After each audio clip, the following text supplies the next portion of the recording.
Bueno, hemos estado considerando la consagración del creyente en Cristo según el Nuevo Testamento.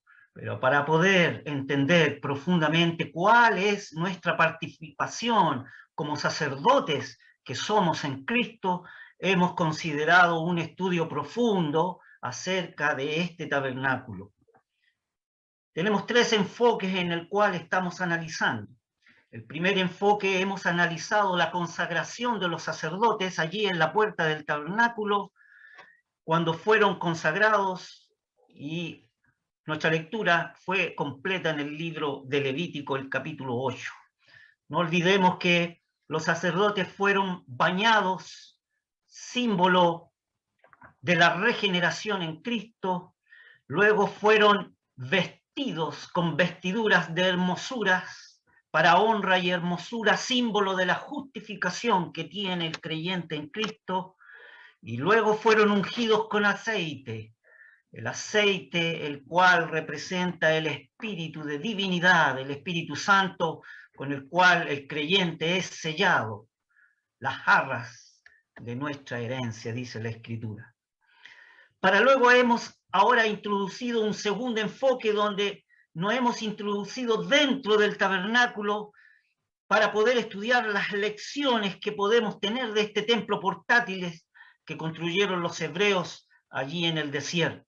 Ya analizamos el altar de bronce, símbolo de la cruz de Cristo, como también ya analizamos propiamente tal la fuente y el lavacro hecho con los espejos de las mujeres, en la cual es un símbolo de la limpieza que tiene que tener diaria el creyente en el servicio del Señor.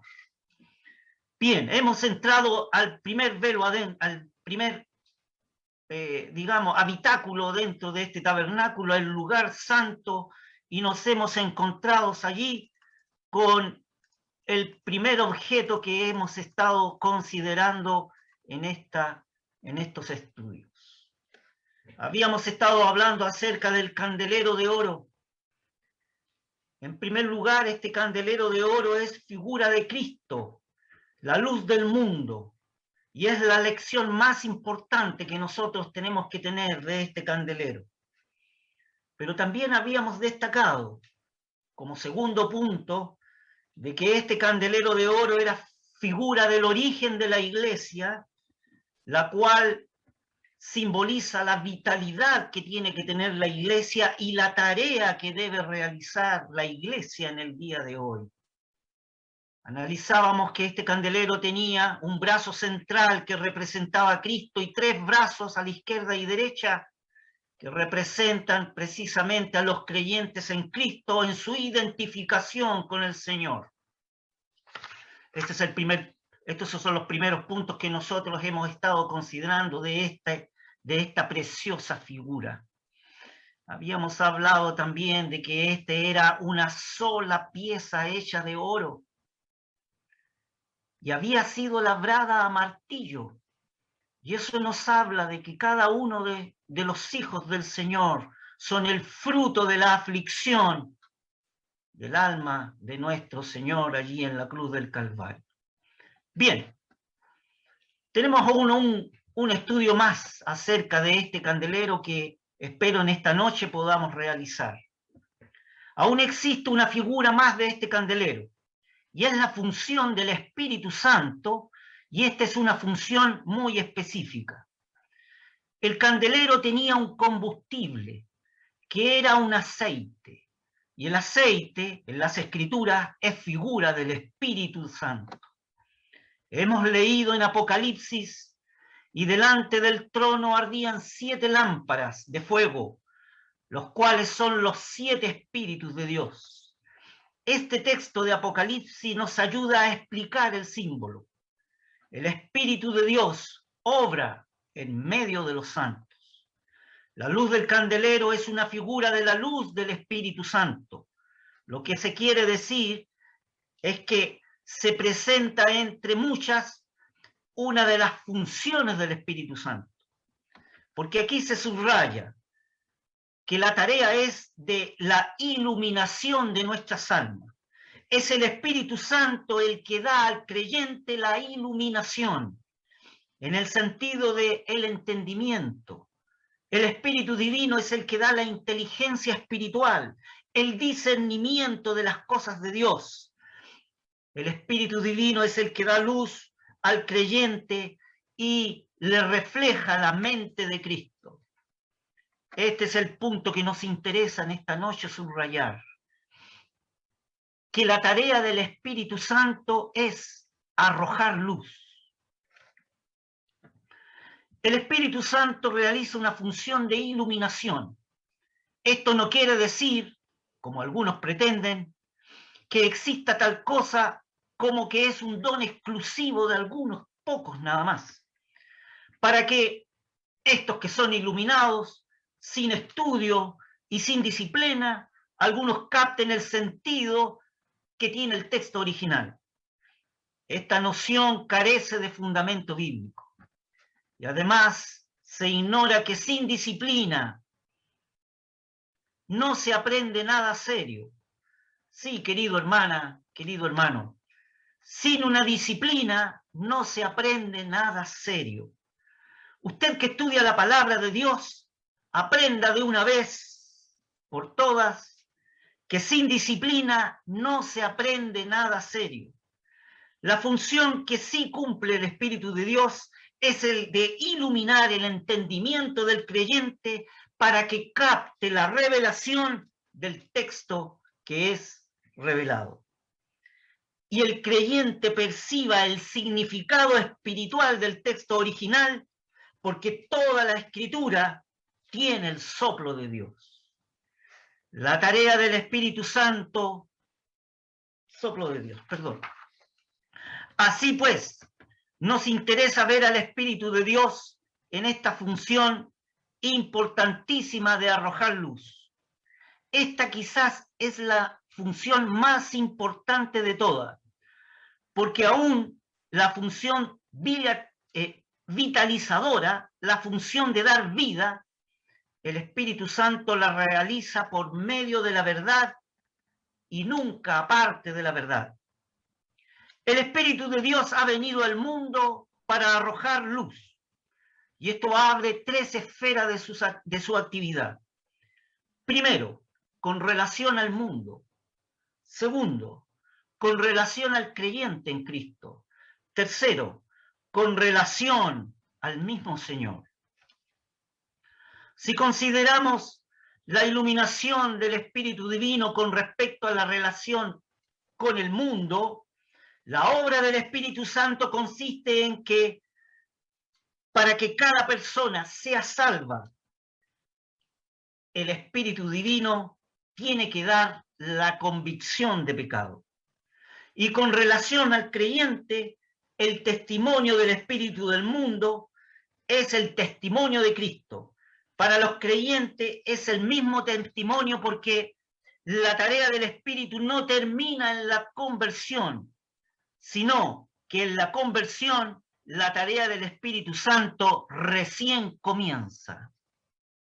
¿Sabía esto ustedes, querido hermano, querida hermana, que la tarea del Espíritu Santo en usted, desde que se convirtió al Señor, recién ha comenzado? El Espíritu continuará obrando en el nuevo creyente. ¿Para qué? Para que nuevos despliegues de la verdad de las Escrituras penetren su alma. Y para que nuevos despliegues de la gloria de Cristo inunden el alma del creyente. Nuevos despliegues de la verdad de las Escrituras, nuevos despliegues de la gloria de Cristo. Esto, querido hermano, querida hermana, es lo que usted puede esperar de la tarea del Espíritu Santo en usted. Dios mandó que resplandeciese la luz para la iluminación del conocimiento de la gloria de Dios en la faz de Jesucristo. Y hay más todavía. El testimonio más amplio del Espíritu Santo a los santos consiste en guiarlos al conocimiento de la plenitud de Cristo. Tal como dice Efesios 4:13, hasta que todos lleguemos a la unidad del conocimiento y de la fe y del conocimiento del Hijo de Dios, a un varón perfecto a la medida de la estatura de la plenitud de Cristo. Fíjese que Pablo en 1 Corintios dice: vuestro cuerpo es templo del Espíritu Santo, el cual está en vosotros. Así vemos afirmados en las Escrituras un punto fundamental en el sacerdocio que todo creyente en Cristo tiene que tener. El cuerpo físico del creyente es ahora un santuario donde el Espíritu de Dios vive. Su cuerpo, querido hermana, querido hermano, es el santuario donde el Espíritu de Dios vive, y vive para revelar a Cristo. En la creación original Dios mandó que hubiese luz, pero en la nueva creación Él mismo vino como la luz de los hombres. Cristo se recibe en toda su gloria cuando el corazón se rinde a su señorío, operando el efecto recreador sobre la misma personalidad humana, que así se puede reflejar la imagen divina en él. Su vida y su carácter, la vida del Señor, son impartidas al que cree. Se obra en él las promesas del nuevo pacto acerca de la ley escrita en su corazón. Hay una función que tiene que ver también con el mismo Señor. Fíjese lo que dice en Gálatas 1. Pablo dice: agradó a Dios o plugó a Dios revelar a su Hijo en mí para que yo le predicase, dice Gálatas 1:5. Y en Gálatas 4:19 encontramos la siguiente expresión: hijitos míos, por lo que vuelvo a sufrir dolores de parto hasta que Cristo sea formado en vosotros. Esto, hermanos, es la mayor aspiración de un apóstol para una congregación, para cada uno de sus miembros. Aquí hemos llegado otra vez a la cumbre. Esta es una manera concreta de entender el símbolo del candelero.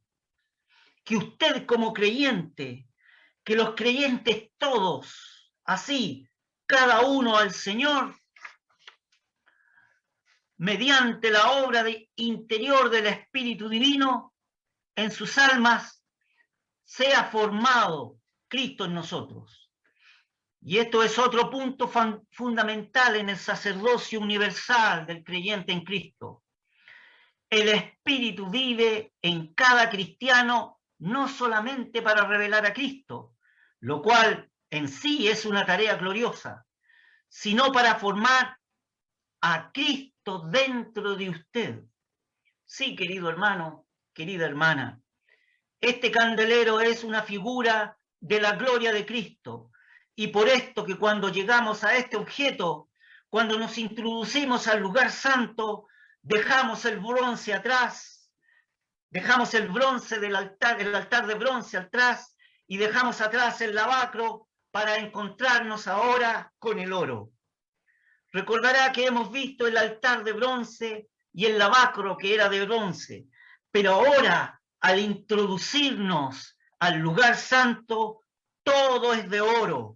Aquí nos encontramos entonces con la gloria de Cristo. Esto es lo que el Espíritu Santo desea revelar a su alma. El oro habla de la deidad. El oro habla de la gloria eterna de Jesucristo. La gloria esencial de la persona de Él, que forma la base del Evangelio.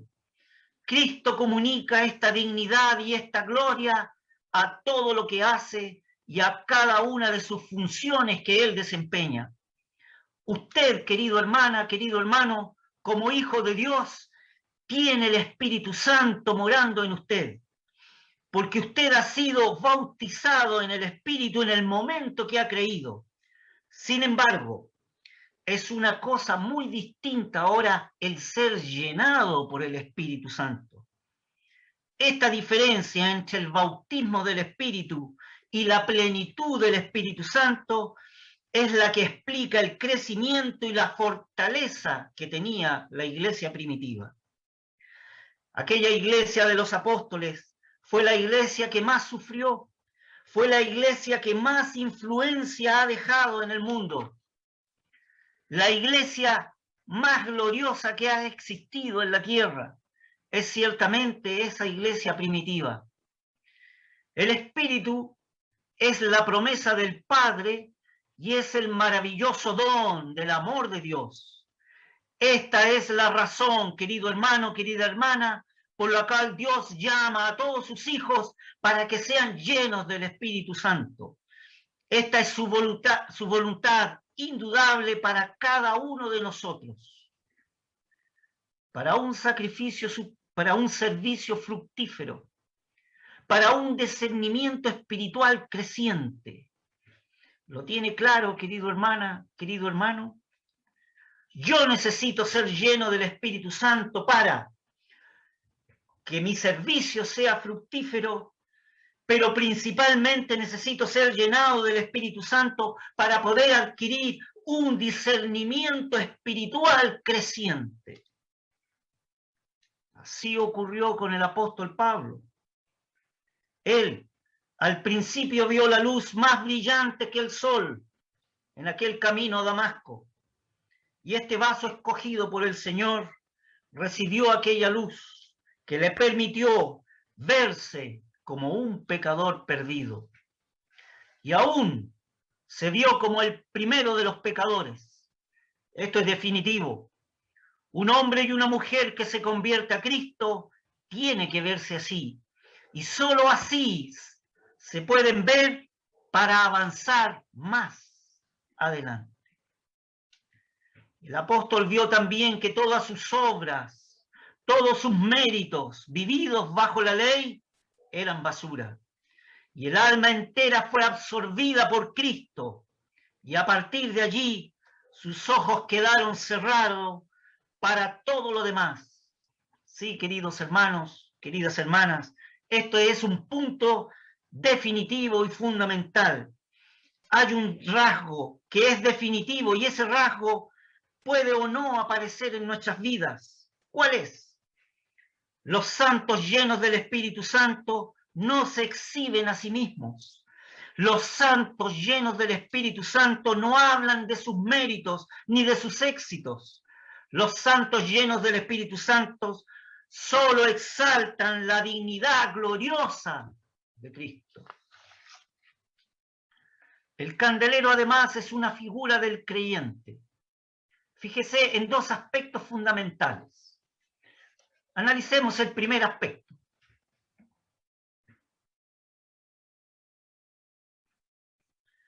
El candelero tenía que alumbrar delante de Dios.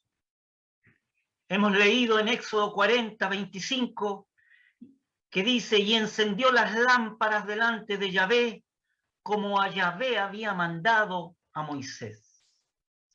El candelero arrojaba luz en presencia de Dios.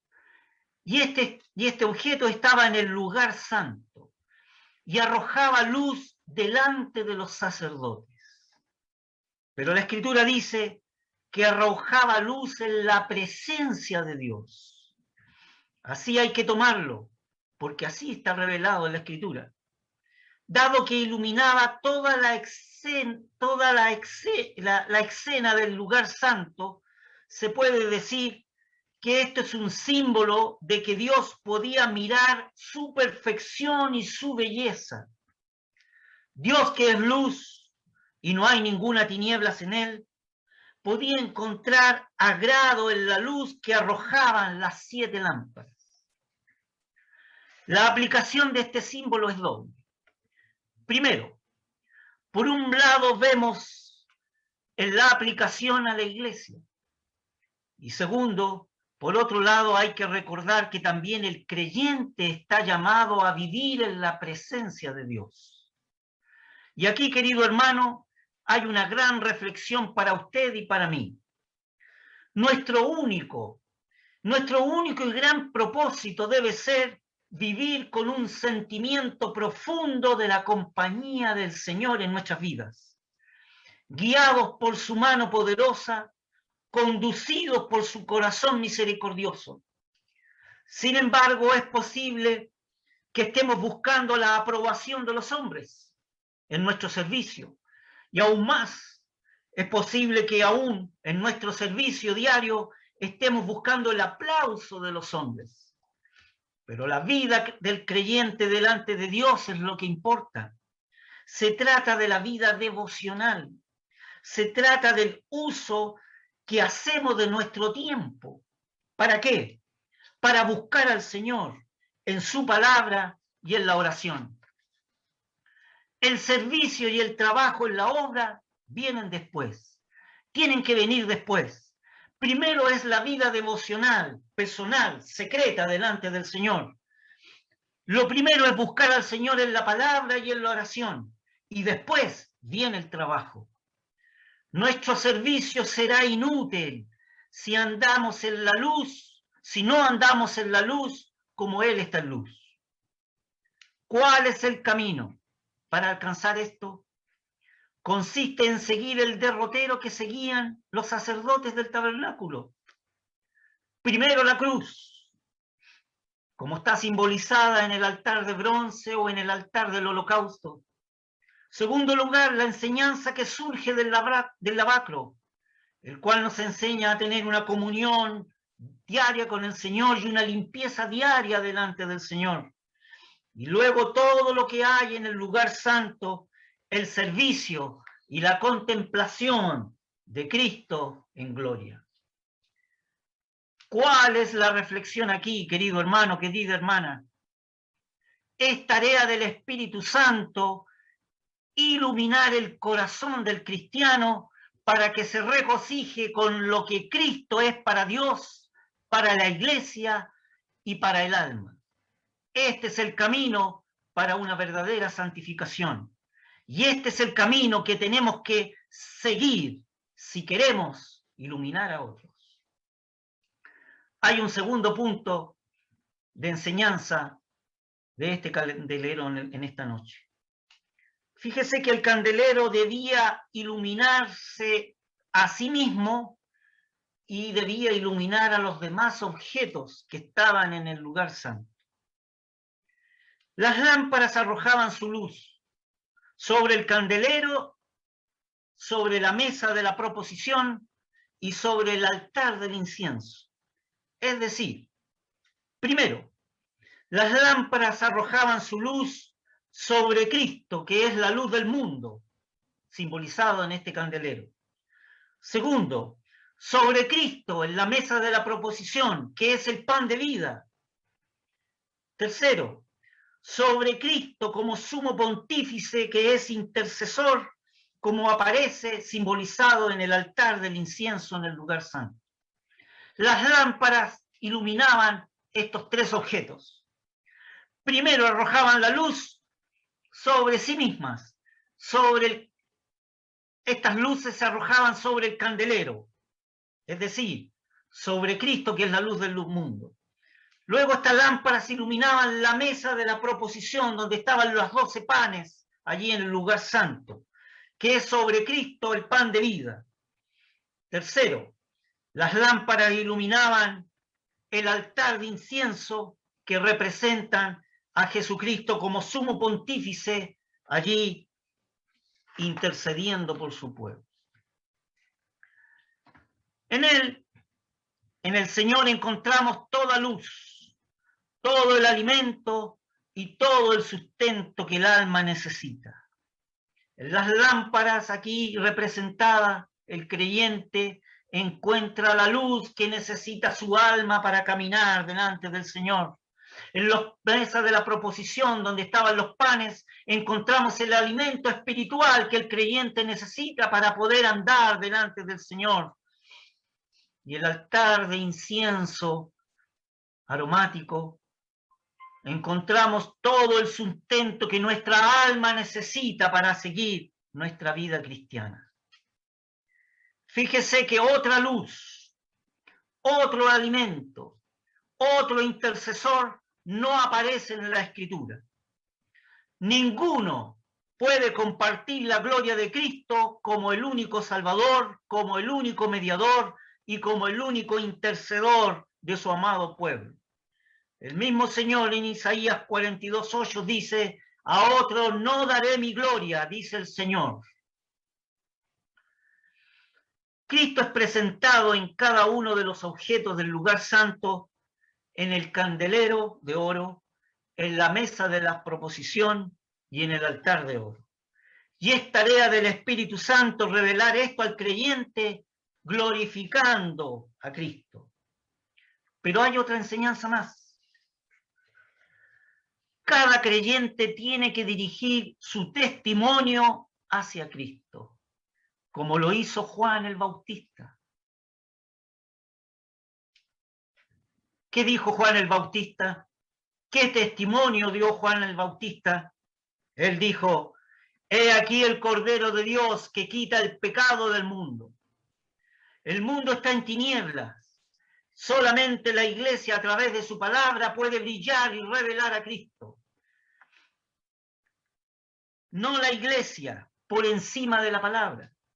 No la iglesia reemplazando la palabra, sino la iglesia a través de la palabra puede brillar y revelar a Cristo. En esto consiste la luz. Todo lo demás son tinieblas. ¿Cuál es la lección aquí entonces?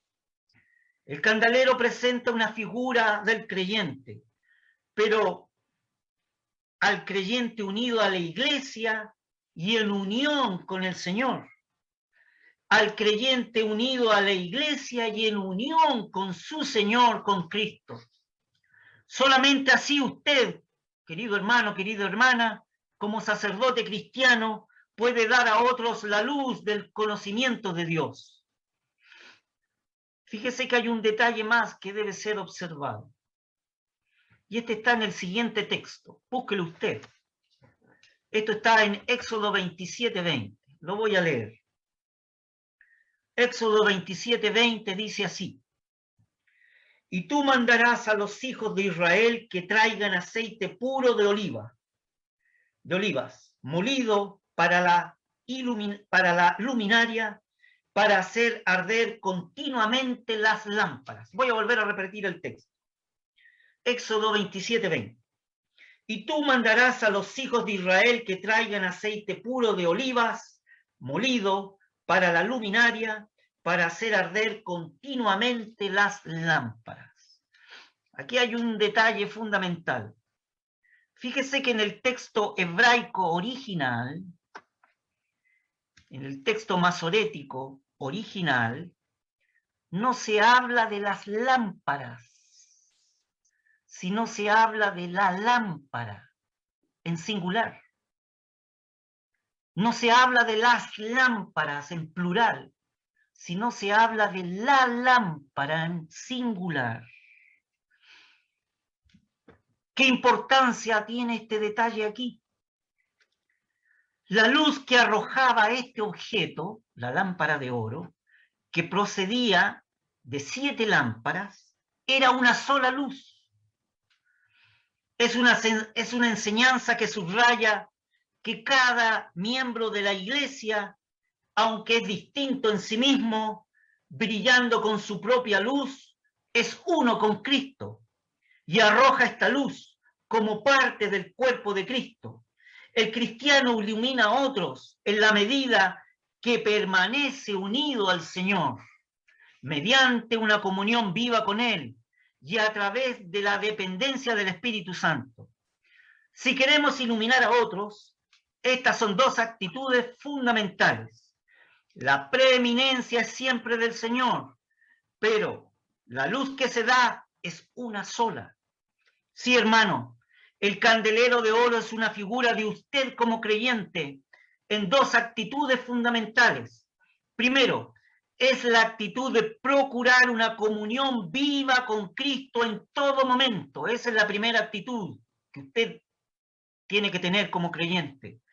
Y el candelero también es figura de una segunda actitud que debemos tener como creyente, de la dependencia continua del Espíritu, de divinidad del Espíritu Santo. Esto destaca, queridos hermanos, queridas hermanas, cuánto tenemos que apreciar el hecho de pertenecer a una congregación en el lugar donde el Señor nos haya puesto, en su asamblea local o en su iglesia local, que usted integra y que yo integro.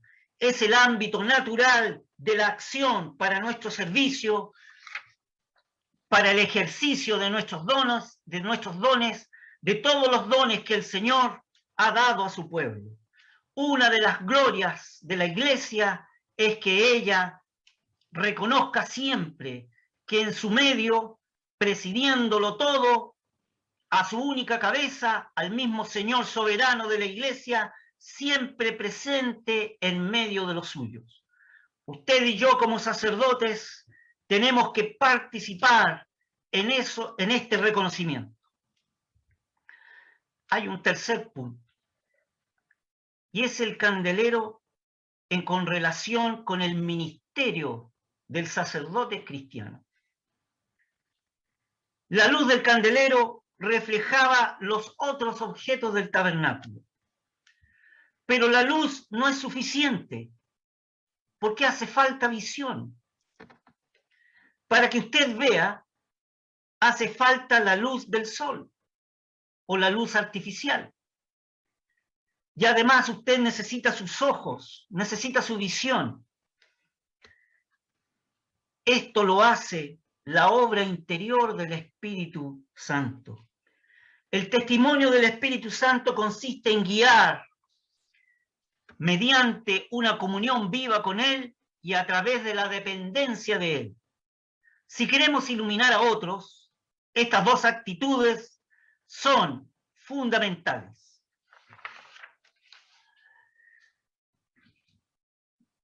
Si queremos guiar a los santos al conocimiento de la plenitud de Cristo, podemos ver en el ministerio de Pablo.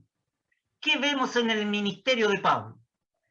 ¿Cuál era el gran tema del ministerio del apóstol? El gran tema de su ministerio son las glorias de Cristo. En la carta a los romanos, en la gloria de Cristo es la justificación por la fe. En la carta a los gálatas, la gloria de Cristo es la liberación de la ley mediante la obra de Él, de Cristo. En la epístola a los Efesios, nosotros en los cielos, con Cristo en los lugares celestiales. En Colosenses, las glorias del Señor resucitados. Y así podríamos seguir. Los escritos de Pablo, Lucas, Pedro, Santiago, Juan, Judas, ¿qué son? No son otra cosa sino la luz del Espíritu Santo glorificando a Cristo.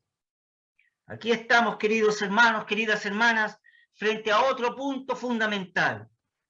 Esta tiene que ser su gran tarea como sacerdote, hacer que la gente vea a Cristo, que Él se revela en su palabra. ¿Cómo lo podemos hacer frente a esta tarea tan tremenda, tan gigantesca? De que la gente a través de nosotros pueda ver a Cristo, como Él lo revela en su palabra. La vida de devoción personal es básica. La vida de devoción personal a Cristo es una vida de devoción a la palabra de Cristo. No hay devoción al Señor si no hay devoción a su palabra.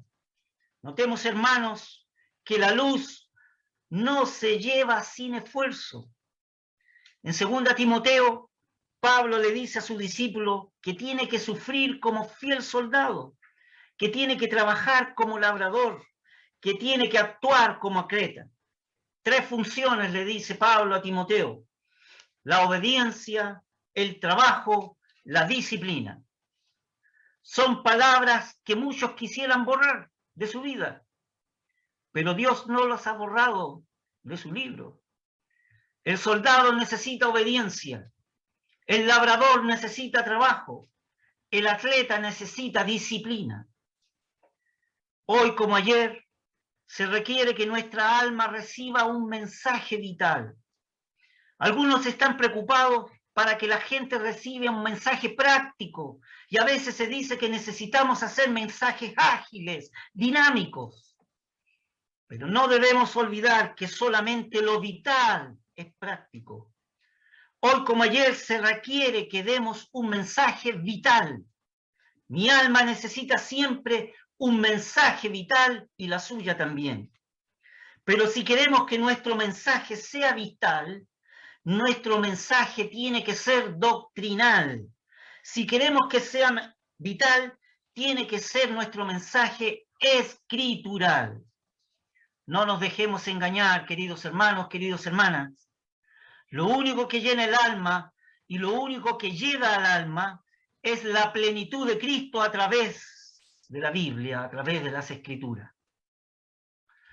¿Cuál es la reflexión aquí? Primero, el testimonio del Espíritu Santo se requiere para llegar al nivel más elevado del hombre, su espíritu, en minúscula. Este se concreta en una voz interior a nuestro espíritu humano, pero esa voz es impulsada por el Espíritu Santo, en mayúscula. Nuestro propio espíritu nos dice que somos hijos de Dios. Segunda reflexión. ¿Cuál es la finalidad de este testimonio? Tiene como finalidad asegurar al hombre que tiene vida eterna, tal como dice 1 de Juan 5:13. Tercera reflexión. Este testimonio consiste en un discernimiento espiritual que solamente es patrimonio de los creyentes. Un poder vivo en hombres vivos. Cuarta reflexión. Este discernimiento espiritual continúa obrando después de la conversión. Es la obra gradual y progresiva que realiza el Espíritu de divinidad en el corazón del creyente, en su corazón, querido hermana, querido hermano. Como último y quinto punto de reflexión, podríamos preguntarnos, ¿cuál es el propósito de Dios para usted? ¿Cuál es el propósito de Dios para usted como sacerdote en Cristo que usted es? Podríamos decir lo siguiente. El aceite que corre a través del candelero de oro es figura del Espíritu Santo. El Espíritu Santo no es solamente una mera influencia, es una persona. Y Él es el que da vigor a todo cuanto usted, querido hermana, querido hermano, hace. Es el Espíritu de divinidad en nosotros, es el que nos da vigor en cuanto a todo lo que hacemos. Solamente por la obra del Espíritu Santo, no impedido, usted puede entrar en los propósitos de Dios. Así era esencial que constantemente las lámparas fueran limpiadas para que este aceite pudiera correr y esta lámpara pudiera iluminar siempre el lugar santo. Es así entonces la figura en nosotros, queridos hermanos, queridas hermanas. Nuestros vasos deben ser siempre limpiados para que el Espíritu Santo podamos ser llenados, para poder dar luz en medio de este mundo en tinieblas.